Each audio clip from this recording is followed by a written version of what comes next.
Welcome to Fractions, Part 1. In this video tutorial, you will learn the basics of fractions. So, what is a fraction actually? A fraction is a numerical quantity that is not a whole number. Consider the following example. Can you finish the whole cake? I don't think I could. And if not, how many cakes did you eat? Well, 1 is not the answer because I didn't eat the whole cake, and neither is 0 because I ate some of the cake, but not all of it. So this suggests that we need a new kind of number. Enter the fraction. Here is a fraction in all of its glory. This fraction is 3/4. This top number right here is the numerator. It represents how many pieces are being considered. The bottom number is the denominator and represents how many congruent or equal pieces the whole is divided into. And remember, this number can never be 0. Most fractions that we write will be written like this, with a numerator on the top, a dividing bar between, and the denominator below. Sometimes fractions are written like this, with a slash in between the numerator and the denominator, and really it depends on the type of word processing program whether you will see a fraction written like this or a fraction written like that. A hint to distinguish between the numerator and the denominator is that denominator starts with the letter D, and it is also found in the word down. So D, denominator, down. That's just a helpful hint from me to you and my cat.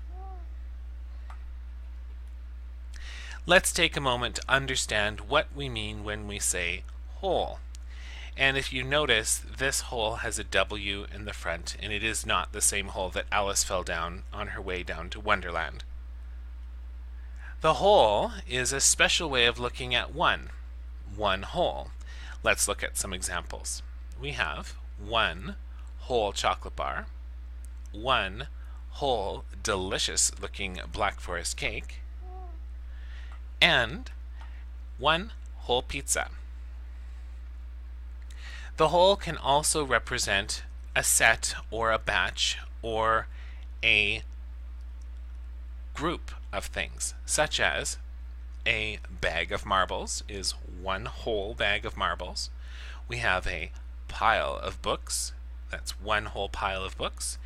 And we finally have a whole classroom filled with shiny, excited students with their hands up, eager to share their knowledge with the world.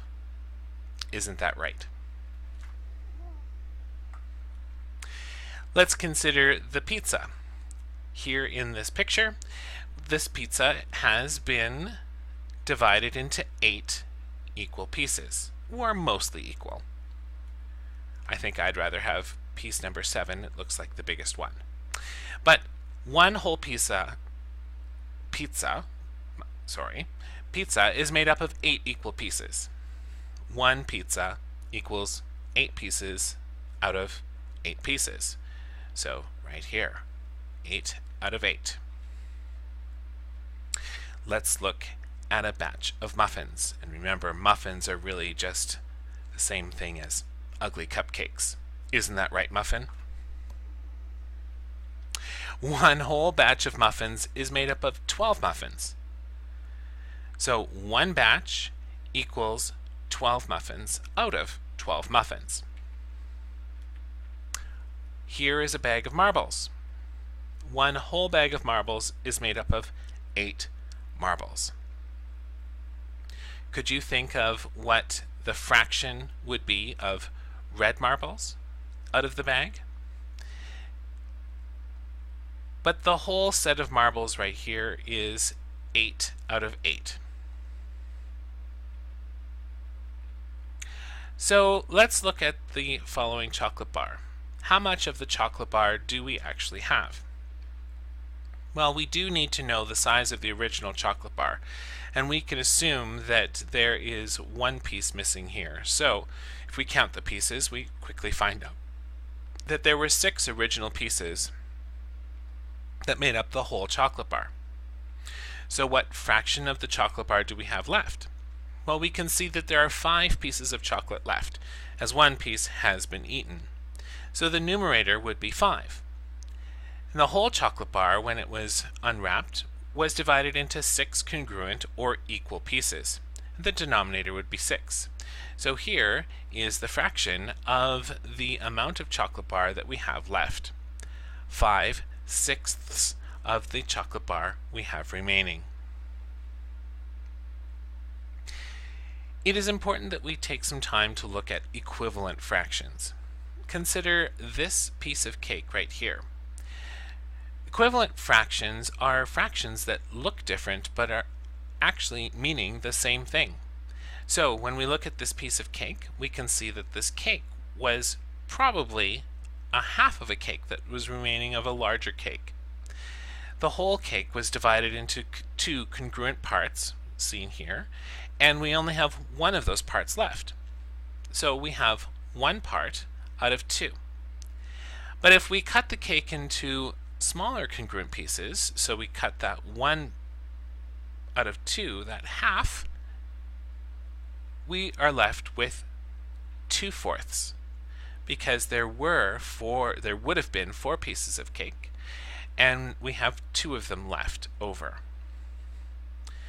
We can also cut the original cake into 6 congruent pieces, and when we do that, we're left with this as a fraction. So what we have left of the cake is 3/6. So therefore, 1/2 equals 2/4 equals 3/6. But what if we cut the original cake into 8 congruent pieces? So if we do that, we would be left with 4 pieces out of the 8 equal pieces that the cake was originally cut in.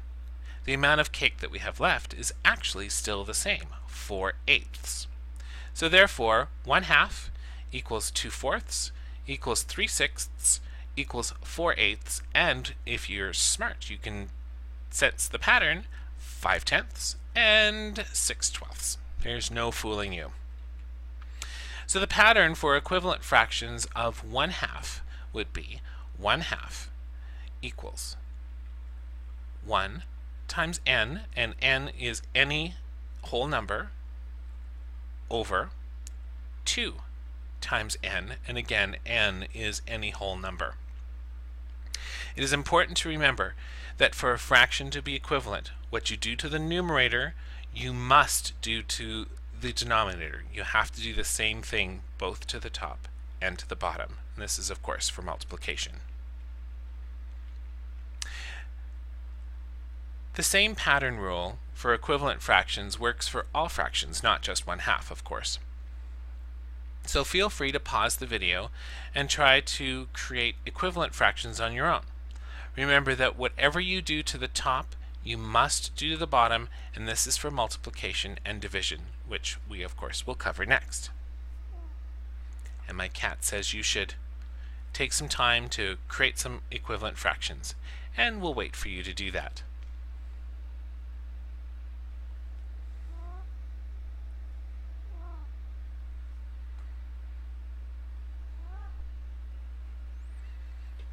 Okay, let's move on. Let's look at reduced fractions. A fraction is in its lowest terms, or is reduced, if we cannot find a whole number other than 1 that can divide into both its numerator and denominator. Here are some examples. 6/10 is not reduced because 2 can divide into both 6 and 10. 35/40 is also not reduced because 5 can divide into both 35 and 40. Here are some more examples. 110 260ths is not reduced because 10 can divide into both 110 and 260. 8/15ths is reduced because there is no whole number that can divide into 8 and 15 equally. 11/23 is also reduced, and those clever of you who have figured out that 11 and 23 are both prime numbers win bonus points. To find out whether two fractions are equal, though, we need to reduce them to their lowest terms. So how do we do that? How do we reduce fractions? So let's look at this fraction first, 45/81. We need to think to ourselves, is there a number I can divide the numerator and denominator by to reduce the fraction? And remember, what you do to the top, you must do to the bottom. So let's work it out. Here's our fraction, 45/81. To reduce it, we need to think, is there a number I can divide the numerator and denominator by to reduce the fraction? Well, I'm pretty familiar with my times table, and if I look at 45 and 81, I realize that both 45 and 81 are multiples of 9. So 9 is clearly a factor of 45 and of 81. And if I divide them by 9, I'm left with 6/9. Now, I also know that 3 can also be used as a divisor for 6 and 9. So 6 divided by 3 equals 2, and 9 divided by 3 equals 3. Now, 2/3 is the lowest term that that fraction can go down to, because both 2 and 3 are prime numbers and there are no common factors between them. Remember that you need to keep going with your reducing until you can't go anymore. Remember your factors and multiples that we did so much work on earlier. Let's continue to look at equivalent fractions. So here are some examples of equivalent fractions. Are 14/21 and 30/45 equal? Well, how would we know? So if we look at them, I can look at 14 and 21. I can divide both of those numbers by 7. So 14 divided by 7 equals 2. 21 divided by 7 equals 3. And when I look at 30/45, I can reduce this fraction as well, starting off by 5, because I know that 5 is a factor of both 30 and 45. And I'm left with 6/9. Aha, I know this one. I can reduce that by 3 as well. So 6 divided by 3 equals 2, 9 divided by 3 equals 3, and we're left with 2/3 for both of the reduced fractions. Now we can clearly see that these two fractions are actually the same. And in fact, it's the same as 45/81 that we did in the slide previously. Here's another example. Are 24/40 and 30/42 equal? Well, let's reduce them. So 24/40, I can reduce that. I know they're even numbers, so I can use 2 to begin with. 24 divided by 2 equals 12. 40 divided by 2 equals 20. Well, I can reduce that again because I know that 12 and 20 have a common factor of 4. 12 divided by 4 equals 3. 20 divided by 4 equals 5. And I can't reduce 3/5 any further because there are no whole numbers that will divide into 3 and 5 equally. Let's look at 30/42. So we can reduce that by 6. So 6 is a factor of both 30 and 42. 30 divided by 6 is 5. 42 divided by 6 is 7. And 5/7 is reduced to its lowest terms. I cannot reduce that any further. This clearly shows that these two fractions are not the same. Alright, moving on to improper fractions and mixed numbers. An improper fraction is a fraction with a numerator that is larger than or equal to the denominator. So the top number is larger than the bottom number. Here is an example. The 5, the numerator, is larger than the denominator of 3. It's 5/3. Any whole number can be transformed into an improper fraction. Here's an example. So 4 is 4/1. So I have 4 wholes, 4 ones. And 1, as we saw when we were looking at the whole number, can be represented, in this case, by 7 pieces out of 7 pieces. So 7/7, 7/7 is 1 whole. Any mixed number is a whole number and a fraction together. So here's the example of a mixed number. So 2 3/7 is a mixed number. All improper fractions can be converted to mixed numbers and vice versa. So improper fractions can be turned into mixed numbers and mixed numbers can be turned into. Continuing on with improper fractions and mixed numbers. Converting improper fractions into mixed numbers is easy, but you do need to think about it. Here is that fraction 5/3 again. So we need to think. I need to divide the numerator by the denominator. That's my first step. So 5 divided by 3. How many groups of 3 are there in 5? Well, there's one group of 3 and I have 2 left over. So that means that I have 1 whole and 2/3 left over. So 1 2/3 equals 5/3. Here are my steps. Step 1. Divide the numerator by the denominator. How many groups of blank are there in blank? So how many groups of the denominator are there in the numerator?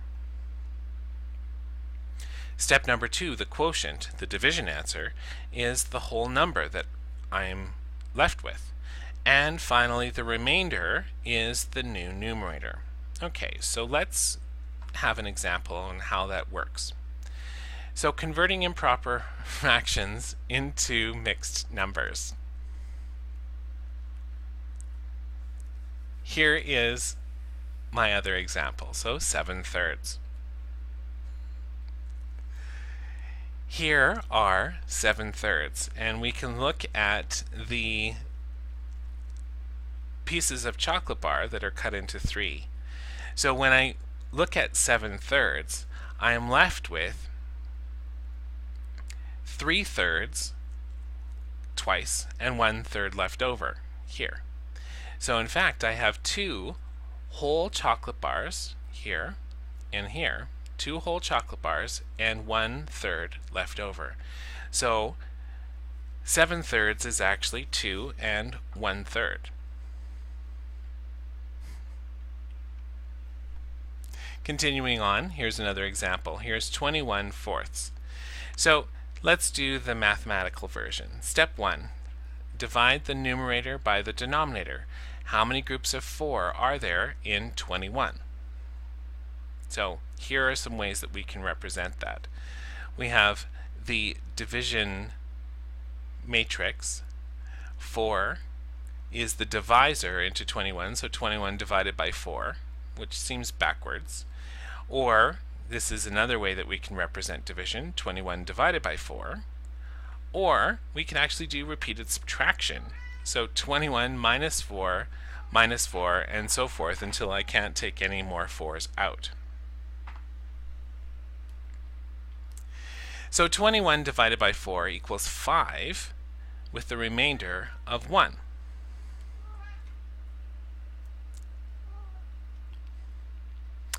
Step 2.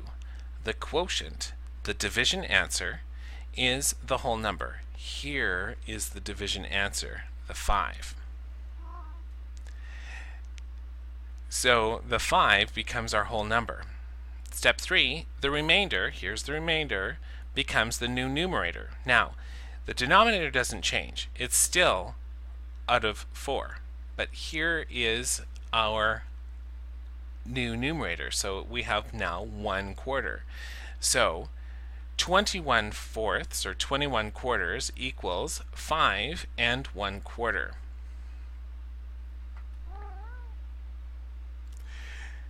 Improper fractions and mixed numbers. Converting mixed numbers into improper fractions is even easier. All you have to do is remember this nifty trick. So here is 4 2/3. Now we need to think. I have 4 holes. Each of those holes is divided into 3 pieces. 4 times 3 equals 12. That's 12/3. But I already have 2/3, so I need to add those 12/3 to the 2/3 that I already have. So 12 plus 2 equals 14. So I actually have 14/3. So step 1 to converting improper fractions from mixed numbers. Step 1, multiply the whole number by the denominator. This tells you how many pieces you have. Step 2, add the numerator to the answer in step number 1. Step number 3, put the whole total over the denominator. Again, the denominator doesn't change. It's still, everything is still cut into 3 pieces each. Here is what it looks like. So we have 4 4/5. Step 1, multiply the whole number by the denominator. What is 4 groups of 5? So 4 times 5 equals 20. Step 2, add the numerator to the answer to step 1. So my numerator in this case is 4. So 20 plus 4 equals 24. Remember, my denominator does not change. Put the new total over the denominator, 24/5. So 4 4/5 equals 24/5.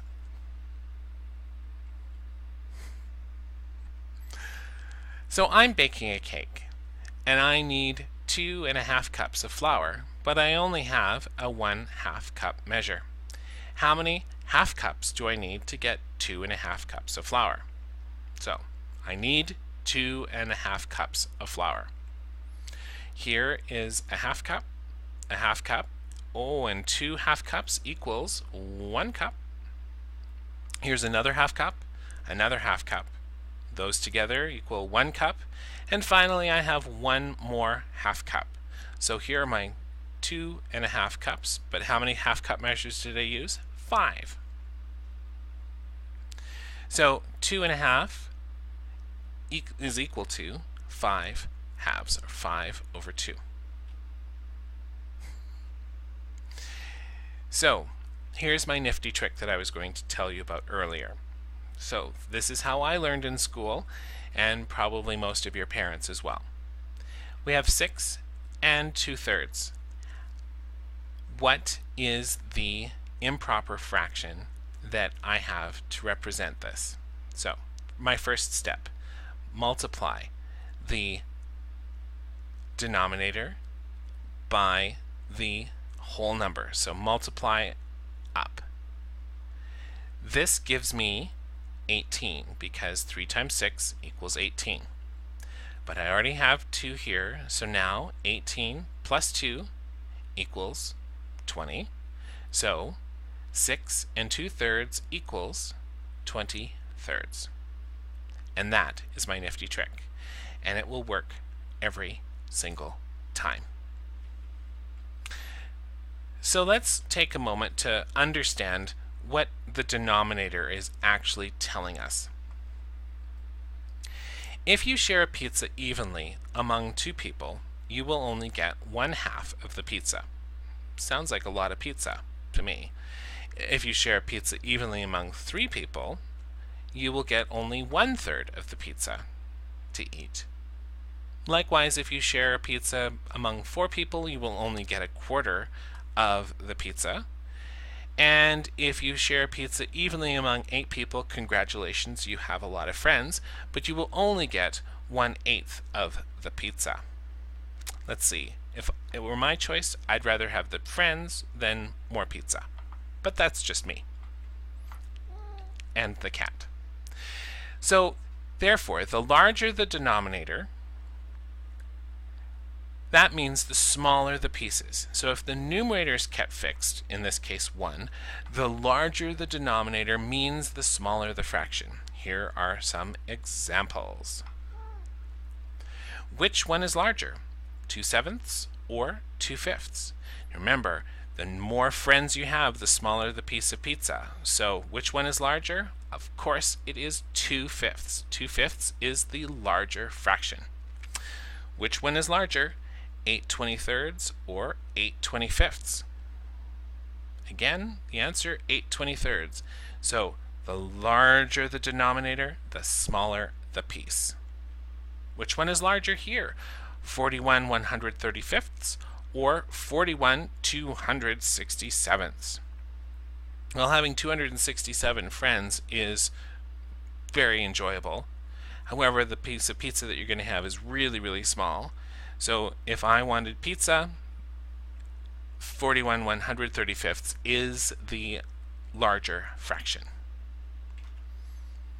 So, understanding the numerator. If the denominator is kept fixed, the larger numerator makes a bigger fraction. Now again, all this takes is you to think about what this is actually meaning. So, if we have 1/16, so here is 1/16 in pizza again. Here is 3/16. Aha, you're having 3 pieces of pizza, but the pizza slices are all the same size. And here is 5/16. So you have 5/16 of the pizza. Clearly, 5/16 is the larger fraction. Remember, if the denominator stays the same, the number of friends that you have, then the more pieces you have, the larger the amount of pizza you are actually going to be able to enjoy. So, when the numerator gets larger, we have more pieces. So here is another example. Which one is larger, 7/12 or 5/12? Let's see. That one doesn't need a lot of thinking. Clearly the answer is 7/12. Which one is larger here, 8/20 or 13/20? Again, 13/20 is the larger fraction. And this one is pretty obvious as well. Which one is larger, 45/100 or 63/100? Well, obviously 63/100. You have more pieces than less pieces.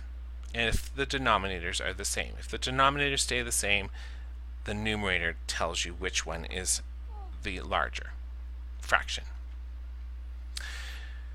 When we compare fractions with different numerators and denominators, this can be difficult just by looking at them. So, here's 3/8, and this is 5/12. Which one is larger? Well, this one has less pieces, but each piece is slightly larger than these pieces. And this one has more pieces, but the pieces are smaller than those on the left. So which one is larger? So comparing fractions, the easiest way to answer this question is to change the appearance of the fractions so that the denominators are the same. In other words, we have to make equivalent fractions for this and an equivalent fraction for this.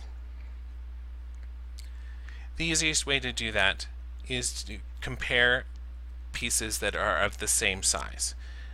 And therefore, the larger numerator makes the bigger fraction, as we saw before. So the straightforward way to do this is to find a common denominator, so one where the denominators are the same. And the easiest way to do that is to multiply the two denominators together. So with 3/8, we need to multiply the denominator by 12 because of the 12 in the denominator and the other fraction. So what you do to the top, you have to do to the bottom. 3 times 12, 36. 8 times 12, 96. So let's do the same with the other fraction. So 5/12. Now remember, the other denominator is 8. We're multiplying the two denominators together. See that? 5 times 8, 40. 12 times 8, 96. So 40 96ths, 36 96. Which one is larger? Well, this one is slightly larger than that one. So in fact, it is easy to tell now that 5/12 is actually a bit bigger than 3/8. Congratulations! You are finished part 1 of fractions. Part 2 discusses addition and subtraction of fractions, and my cat says thank you for listening.